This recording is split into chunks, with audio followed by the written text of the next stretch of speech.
শুনো free fire সর্বকালের শ্রেষ্ঠ সুন্দরী আল্লাহ তুকু কি কই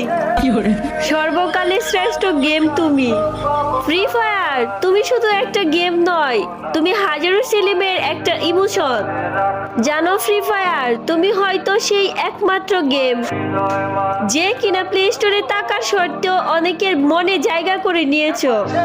ফ্রি ফায়ার তোমাকে নিয়ে বললে কখনো শেষ হবে না তুমি সস্তা নয় তোমার প্লে স্টোরেতে ডাউনলোড কইরা এমবি ভরে গেম খেলতে হয় শুধু এমবি নয় কখনো কখনো টপ আপ করতেও মন চায় প্রতি মাসে এত সুন্দর সুন্দর ইভেন্ট নিয়ে আসো দেখলেই টপ আপ করতে মন চায় তাই তো ফ্রি ফায়ার তোমাদের মনোমুগ্ধ করা ইভেন্ট নেওয়ার জন্য নিয়ে আসলাম ওবি টপ আপ